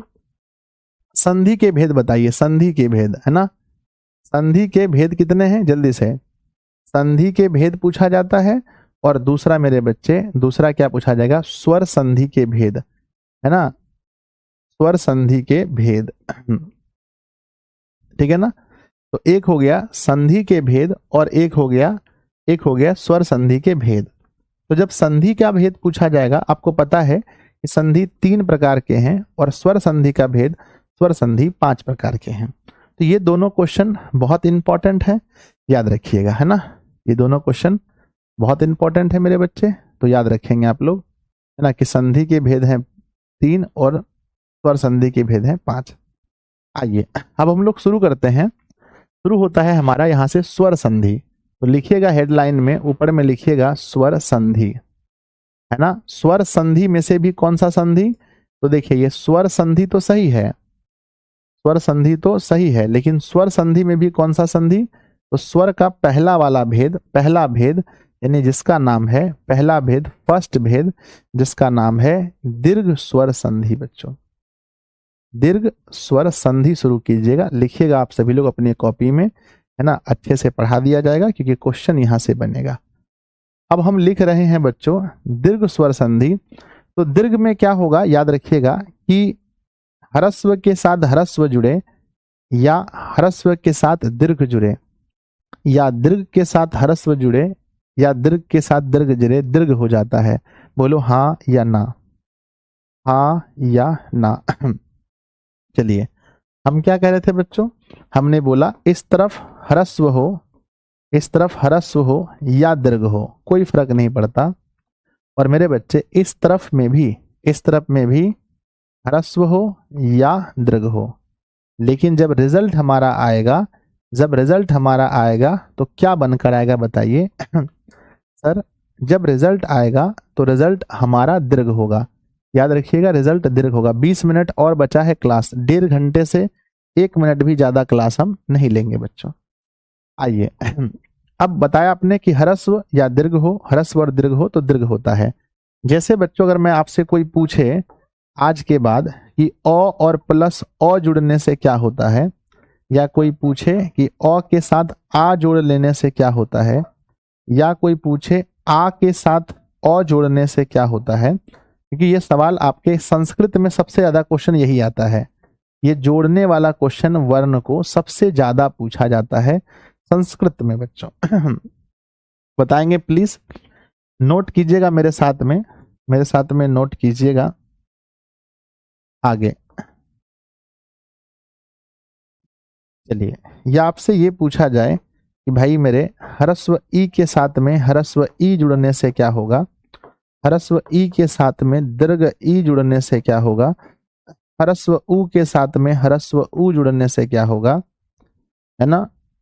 और मेरे बच्चे अच्छा अभी तो ह्रस्व ई ये भी चलेगा ना, दीर्घ ई जुड़ने से क्या होगा, या ऐसा हो सकता है कि दीर्घ ई के साथ में ह्रस्व ई जुड़ने से क्या हो जाएगा, या बच्चों ऐसा हो सकता है कि दीर्घ ई के साथ में दीर्घ ई जुड़ने से क्या होगा, या हो सकता है ह्रस्व उ के साथ में ह्रस्व उ जुड़ने से क्या होगा, ह्रस्व उ के साथ में दीर्घ। आप समझदार हैं, फिर भी पहली बार लिख देते हैं, फिर नहीं लिखेंगे हम इतना। ह्रस्व उ दीर्घ उ के साथ में दीर्घ उ जुड़ने से क्या होगा। तो मेरे विद्यार्थी जी आपको पता है कि हर स्थिति में, हर स्थिति में हम बड़ा वाला बनाएंगे, चाहे छोटा के साथ बड़ा जुड़े, बड़ा के साथ छोटा जुड़े, हर स्थिति में हमें बड़ा बनाना ही पड़ेगा। तो बच्चों ध्यान दीजिएगा, अ के साथ में जब हमारा अ जुड़ेगा तो भी यहाँ आ बनाएगा, यहाँ भी आ, यहाँ भी आ, यहाँ भी आ। यहाँ पर बच्चों दीर्घ ई बनेगा, हर जगह दीर्घ ई ही बनेंगे। तो बच्चों एक अंक तो ये फिक्स मानिए कि यहाँ से आपके बोर्ड परीक्षा में एक अंक ह्रस्व दीर्घ उ होता है, यहाँ भी दीर्घ उ, यहाँ भी दीर्घ उ, यहाँ भी दीर्घ उ। तो यही कहना चाह रहा है बच्चों, कहना यही चाह रहा है कि ह्रस्व के साथ दीर्घ जुड़े या दीर्घ के साथ में ह्रस्व जुड़े, जुड़ने के बाद ऐसा हो जाएगा। बच्चों अब देखिए संस्कृत में क्वेश्चन कैसे आते हैं। आपके मन में सवाल आता होगा कि गुरुदेव ये बताओ कि अगर हम संस्कृत पढ़ रहे हैं तो सवाल कैसे आएंगे। बनाए बच्चों, बनाए, यस सर बनाइए। देखिए सवाल, देखिए संस्कृत हिंदी में कोई अंतर नहीं। जैसे हम हिंदी पढ़ते थे तो हम पढ़ते थे विद्या और प्लस में, विद्या और प्लस में आलय, विद्या प्लस में आलय पढ़ते थे हिंदी में। लेकिन जब आप संस्कृत पढ़ेंगे तो उसमें लिखा रहेगा विद्या प्लस आयलः। तो विद्या प्लस आलय बराबर क्या होगा। तो विद्या और प्लस आलय बराबर हम लिखेंगे कि सर विद्या प्लस में आलय, अर्थात आप कहना चाह रहे हैं गुरुदेव, अर्थात आप कहना चाह रहे हैं विद्यालय। ठीक है ना मेरे बच्चे। दूसरा हम लिखते हैं, है ना, विद्या प्लस आलय बराबर विद्यालय, है ना। हमने लिखा देव, हमने लिखा देव, हमने लिखा बच्चों देव और प्लस में आत्मा, देव और प्लस में आत्मा। अब ऐसा नहीं है बच्चों कि अगर संस्कृत है तो हर जगह ये हमारा हर जगह ये दोनों पड़ जाएगा। ये बिंदा जो आप देख रहे हैं ये दोनों हर जगह नहीं पड़ता है ना। चलो देव प्लस आत्मा, तो मेरे बच्चे यहाँ पर अ है, यहाँ पर आ है, तो अ और आ मिलकर होता है, यहाँ पर देखो अंतिम अ है, यहाँ आ है, आ होगा देव प्लस आत्मा, देव प्लस आत्मा बराबर देव प्लस आत्मा बराबर देवात्मा बन जाएगा। देव प्लस आत्मा बराबर देव आत्मा। अगला है मेरे बच्चे, अगला है मही और प्लस में ईस, मही और प्लस में ईसह, ईस नहीं ईसह, मही और प्लस ईसह से क्या बनेगा। प्लीज एक बार कमेंट बॉक्स में लिखिएगा कि मही और प्लस ईसह से क्या बनेगा। तो मेरे विद्यार्थी जी ध्यान दीजिएगा एक एक सवाल पर कि मही और प्लस इस से क्या बनेगा। या अगला सवाल है, अगला सवाल है भानु प्लस उदय, है ना, भानु और प्लस में उदय से क्या बनेगा, उदय से क्या बनेगा। या मेरे बच्चे हम आपसे ये पूछें, कि सेवा, सेवा और प्लस में आश्रम, सेवा और प्लस में आश्रम से क्या बनेगा। या मैं आपसे ये पूछूं सेवा प्लस आश्रम से क्या बनेगा। या मेरे बच्चे है ना, है ना, या मैं आपसे पूछूं कि कार्य प्लस आलय से क्या बनेगा, कार्य और प्लस में आलय से क्या बनेगा। तो प्लीज बच्चों आंसर भेजिए सभी प्रश्नों का। बहुत ही प्यारा प्यारा उत्तर है। जहां विसर्ग होगा वहां विसर्ग देंगे, जहां नहीं होगा हम वहां नहीं देंगे। आइए तो बच्चों हम कह रहे हैं कि मही प्लस ईश्वर, तो यहाँ पर देखिए मही में अगर आप देखेंगे तो यहाँ पर दीर्घई है, यहाँ पर दीर्घई है, और दीर्घई दीर्घई जुड़ने से दीर्घ ई होता है। तो बच्चों दीर्घई दीर्घ जुड़ने से दीर्घ ई होता है। मही प्लस ई सह बराबर, यहाँ पर भी दीर्घई होगा, बराबर होगा मही सह। बच्चों भानु प्लस उदय ये हर्षुकार है और ये हर्षुकार है। जब हर्षुकार और हर्षुकार जुड़ता है तो हर्षऊ हर्षऊ द्रुगव हो जाता है। तो बच्चों हर्षऊ हर्षऊ द्रुगव हो जाता है। तो भानु प्लस उदय बराबर होगा भानुदय, भानुदय हो जाता है। मेरे बच्चे सेवा प्लस आश्रम, सेवा प्लस आश्रम बराबर सेवाश्रम हो जाएगा। सेवा प्लस आश्रम बराबर सेवाश्रम हो जाएगा। कार्य प्लस आलय, यहाँ पर अ है, यहाँ पर आ है। कार्य प्लस आलय बराबर होगा कार्यालय, कार्यालय, है ना, कार्यालय, है ना, कार्यालय, माफ कीजिएगा कार्यालय हो जाएगा ना, कार्यालय, कार्यालय। तो प्यारे बच्चों आप देख रहे होंगे कि जहां विसर्ग है, ध्यान दीजिएगा, निर्देशानुसार भी पूछता है क्या सर? नहीं बच्चों नहीं पूछता है, ध्यान दीजिएगा। आइए मेरी बात को हम क्या बता रहे हैं कि जहां विसर्ग था वहां विसर्ग आया, जहां विसर्ग था वहां विसर्ग आया, जहां विसर्ग था वहां विसर्ग आया, जहां विसर्ग था वहां विसर्ग आया, जहां विसर्ग था वहां आया। और मान लीजिए अगर विसर्ग नहीं होता तो, मान लीजिए संस्कृत ही पढ़ रहे हैं लेकिन विसर्ग नहीं है, संस्कृत ही पढ़ रहे हैं लेकिन विसर्ग नहीं है, तो क्या करेंगे? कुछ सवाल वो भी देख लीजिए कि जहां संस्कृत ही है लेकिन, है ना, लेकिन विसर्ग नहीं है। जैसे विद्या और प्लस में अर्थी, संस्कृत में ही है लेकिन इसमें विसर्ग नहीं है, विद्या प्लस में अर्थी, है ना। राम प्लस अयनम, राम प्लस अयनम, राम प्लस अयनम, राम प्लस अयनम, राम प्लस अयनम, है ना। महत्व जोर आकांक्षी, है ना, महत्व और जोर आकांक्षी, है ना, आकांक्षी। तो मेरे बच्चे आपने देखा कि बहुत सारे ऐसे भी सवाल हो सकते हैं जिसमें विसर्ग नहीं हो।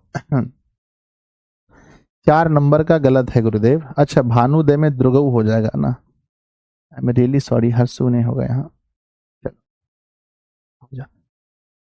विद्या, विद्या और प्लस में अर्थी। बच्चों जब विद्या और प्लस में अर्थी होता है तो हम इसे कहते हैं विद्या, और प्लस में अर्थी होता है तो हम इसे कहते हैं विद्यार्थी। तो ये बन गया बच्चों विद्यार्थी। और राम प्लस अयनम, तो यहाँ अ है, यहाँ अ है, तो आ हो जाएगा। तो रामा, रामायणम, राम प्लस अयनम बराबर रामायणम, और महत्व जो आकांक्षी अ है और आ है बराबर आ होगा, अर्थात मेरे बच्चे, अर्थात महत्वाकांक्षी, अर्थात महत्वाकांक्षी। तो हम उम्मीद करते हैं कि आपको पहला वाला समझ में आ गया होगा और आपको लग रहा होगा कि सर ये बिल्कुल हिंदी की तरह है। हाँ बिल्कुल हिंदी की तरह है, बिल्कुल मेरे बच्चे हिंदी की तरह है। ठीक है, चीजों को समझ गए तो प्लीज एक बार दिल बनाकर भेजिए कि गुरुदेव ये हमारा दिल है, आप ले लो, ये हमारा दिल है। ठीक है, चलो बच्चों,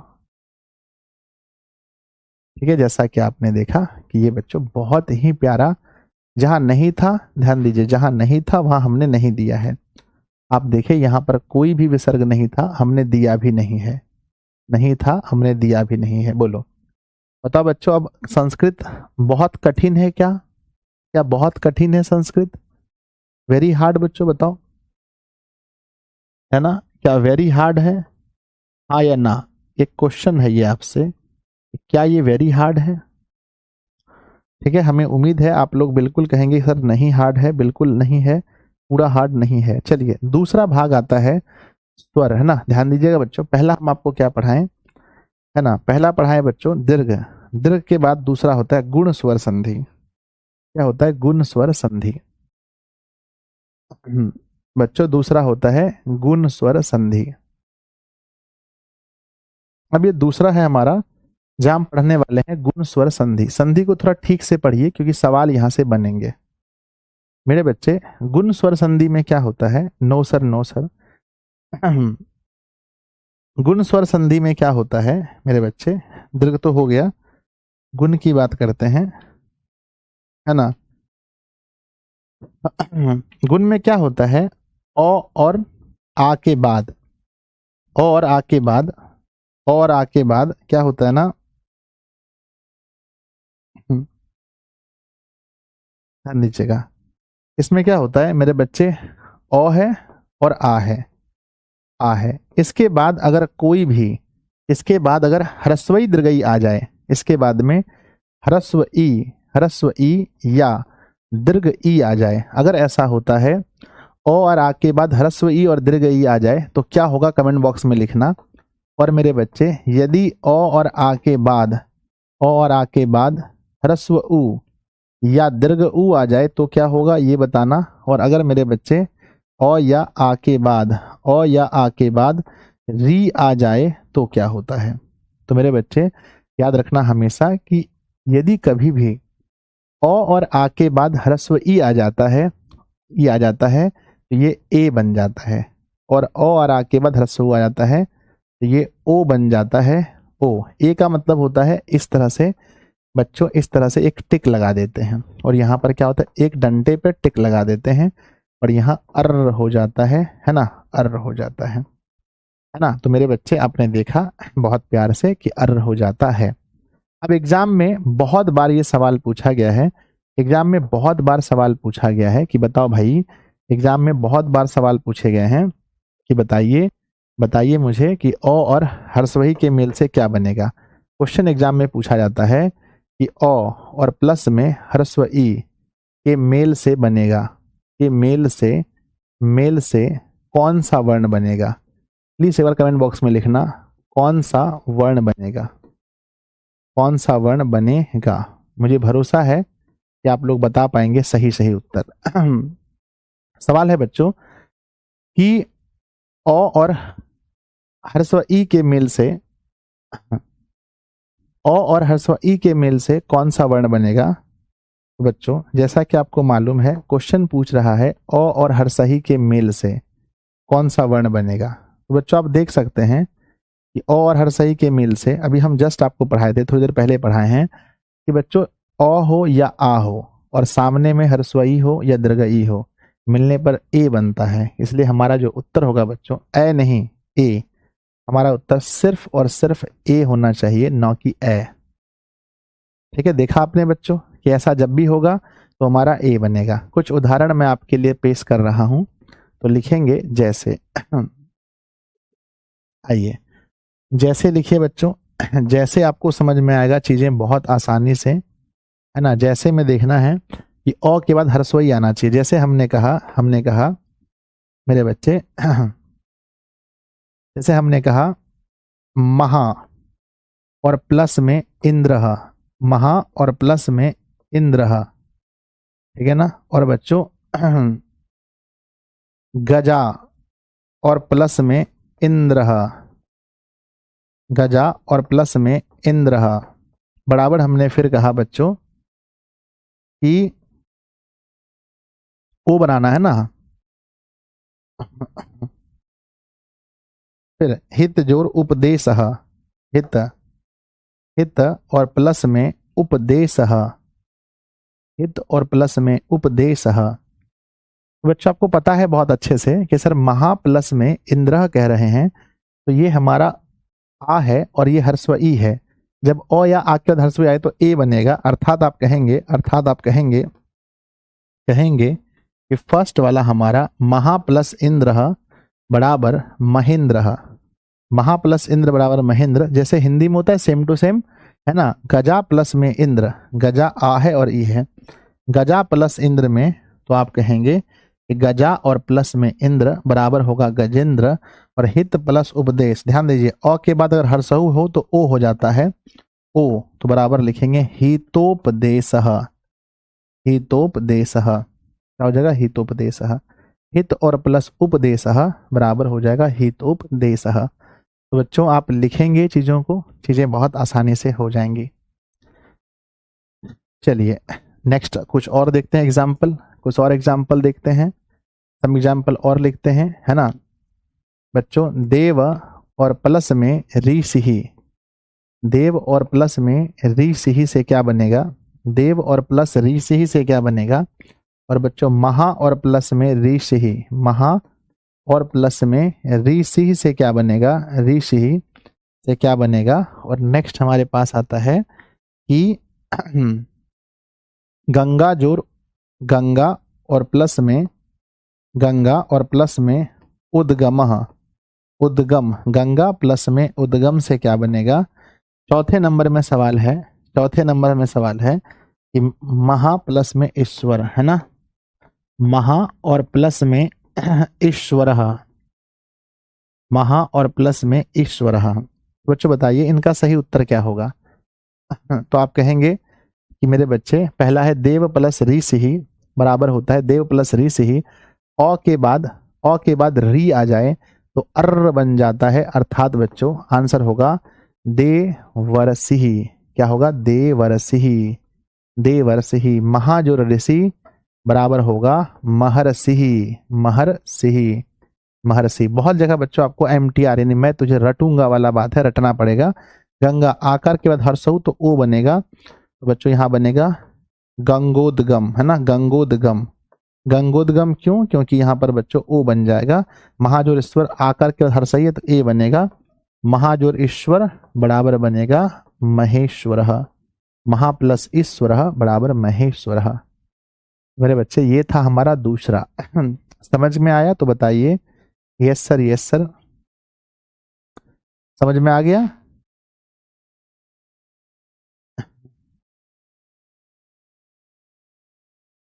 बढ़ जाए आगे, समझ में आ गया बच्चों। सर फुल बैच में नहीं पढ़ाए थे, हाँ बच्चों फुल में नहीं पढ़ाए थे क्योंकि हम क्रैश के लिए बचा कर रखे भाई कि चलो भाई क्रैश में पढ़ना है अच्छे से। समझ में आ गया तो यस बताइए फटाफट से, यस गुरुजी समझ गए। तो ये था हमारा इसके एग्जाम्पल्स। चलो आगे बढ़ जाए, आगे बढ़ जाए। तो हमारा पहला था दीर्घ स्वर संधि समाप्त हो गया, दूसरा हमारा गुण स्वर संधि समाप्त हो गया, दीर्घ भी समाप्त गुण भी समाप्त। ठीक है बच्चों, अब इसके बाद तो पता है आपको SST की क्लास है तो रहने देते हैं, कल हम लोग इसको कंटिन्यू करेंगे और कल हमारा ये समाप्त हो जाएगा। कल इसको समाप्त करके कल इसके क्वेश्चन आंसर भी लगा लेंगे, तो 2 चैप्टर कल तक में खत्म, 2 दिन में 2 चैप्टर खत्म। इसके बाद फिर शुरू होगा 2 चैप्टर पढ़ने के बाद, जब बच्चों आपको पता है जैसा कि मैंने आपको बताया है ना, इसको पढ़ लेने के बाद इसको पढ़ लेने के बाद ये जब कल हमारा समाप्त हो जाएगा तो हमारे पास क्या बचेगा, है ना। इसको समाप्त करने के बाद हम लोग शुरू करेंगे, ध्यान देना बच्चों कि इसको वर्ण खत्म और कल संधि खत्म होगा, तो परसों हम लोग शुरू कर देंगे बच्चों उपसर्ग पढ़ते हैं, फिर 2 दिन में पढ़ेंगे उपसर्ग पढ़ते हैं, 2 2 4 दिन में खत्म, और फिर 4 दिन में इसके बाद मेरे बच्चे 2 दिन में समास, 6 दिन में 6 दिन, और उसके बाद यहाँ पर जितना दिन हम लोग ले सकते हैं इस तीनों में लेंगे, 6-7 दिन, 10-12 दिन में खत्म कर देंगे। ठीक है तो कैसा लगा बच्चों बताओ, आप लोग को क्लास कैसा लगा, क्लास कैसा लगा मेरे छोटे भाई बहन, जल्दी बताओ जल्दी बताओ जल्दी बताओ, है ना। कैसा लगा आप लोग को, अच्छा लगा होगा ना। चलो क्लास हम उम्मीद करते हैं कि आप लोगों को बहुत अच्छा लगा होगा। नेक्स्ट क्लास कितने बजे है मेरे बच्चे, अभी SST की क्लास मनीष सर लेंगे। SST सर क्रैश कोर्स पढ़ाएंगे या सिलेबस, सर क्रैश कोर्स पढ़ाएंगे या सिलेबस? सर अभी सिलेबस ही पढ़ाएंगे बच्चों।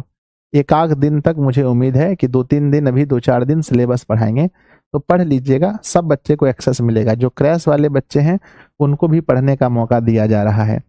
फिर बच्चों मेरी नेक्स्ट क्लास शाम को 6 PM में होगी। ये क्लास कहाँ पर होगी? यूट्यूब पर क्लास होगी बच्चों। और इसमें हम क्या पढ़ाएंगे? साइंस का क्रैश कोर्स या सिलेबस?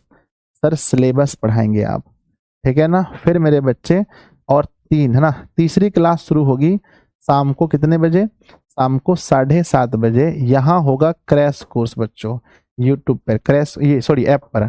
यहाँ पर क्रैश कोर्स हम लोग पढ़ेंगे, जहाँ हम लोग मैथ शुरू करेंगे बच्चों पहले चैप्टर से, जिसका नाम है वास्तविक संख्या, है ना। वास्तविक संख्या से आज क्रैश कोर्स स्टार्ट होने वाला है। तो 3 क्लासेस आपके और हैं बाकी, है ना। 3 क्लासेस आपके और हैं। हो सकता है अभी अंग्रेजी वाले सर का अगर सिलेबस खत्म है तो उनका अपडेट अभी आपको चौथे नंबर पर मिलेगा। उर्दू वाले क्लास का 5वें नंबर पर, ठीक है बच्चों। चलिए, तो मुझे बहुत अच्छा लगा आप लोग इतनी संख्या में जुड़े, है ना। एकदम मुझे अच्छा लगा बच्चों, ठीक है। क्या आपको अंदाजा भी है, अरे बच्चों, है ना, क्या आपको अंदाजा भी है कि आप लोग कितनी संख्या में हैं, है ना। आप लोग कितनी संख्या में हैं, क्या कुछ अंदाजा भी है आप लोग को? बताइए मुझे, अंदाजा भी है कितनी संख्या में आप लोग देख रहे हैं मेरे बच्चे?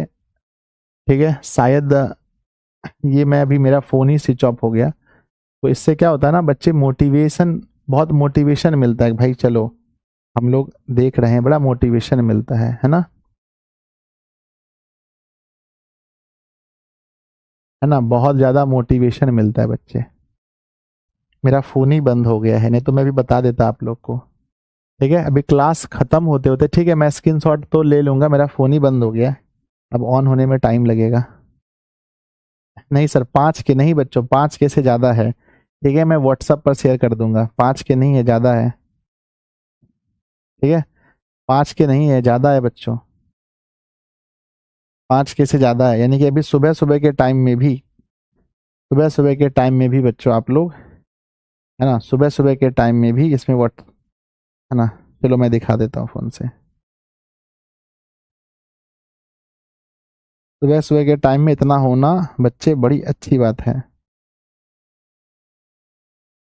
देखिए, अभी जब मैं बोल रहा था, जिस समय क्लास छोड़ा उस समय क्या बता रहा हूँ, दिखाई पड़ रहा है आप लोग को? कैसे पड़ेगा भाई, है ना, इसमें कुछ तो होगा नहीं।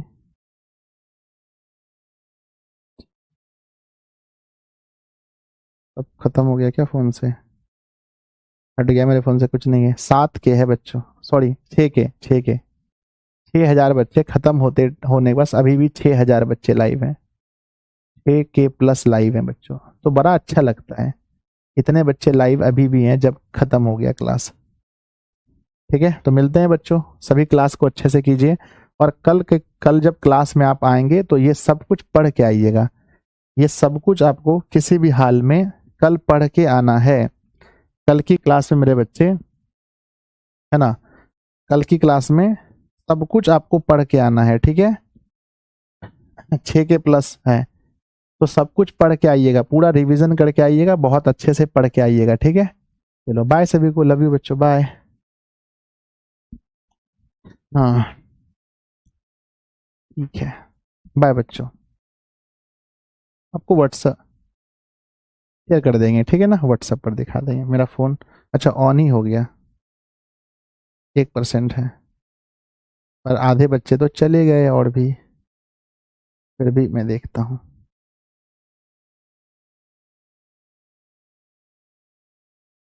देखिए बच्चों,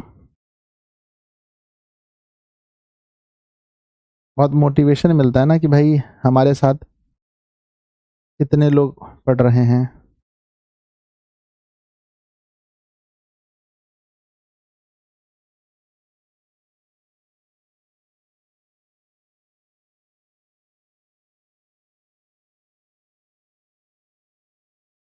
लो, मैं दिखा के ही जाऊंगा ताकि आप लोग को बहुत अच्छा लगे। वैसे यूट्यूब तो है नहीं जो देख पाएंगे आप लोग। लीजिए बच्चों। ठीक है, अभी जब सब लोग चले गए तब कितने लोग बचे हैं ये देखिए।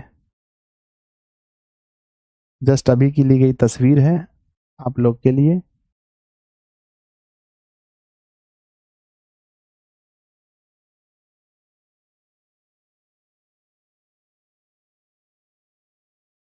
देखिए बच्चों, ये अभी की तस्वीर है जो हमने लिया है जस्ट जस्ट अभी। यही तो पहाड़ है ना, यही तो है ना एसएसटी का। देखो कितने लोग बचे हैं अभी भी मेरे बच्चे, 5706। 5706 यानी अप्रोक्स, और हाईएस्ट लगभग लगभग 6500 प्लस बच्चे हाईएस्ट जुड़े थे। बड़ा अच्छा लगता है। बाय बच्चों।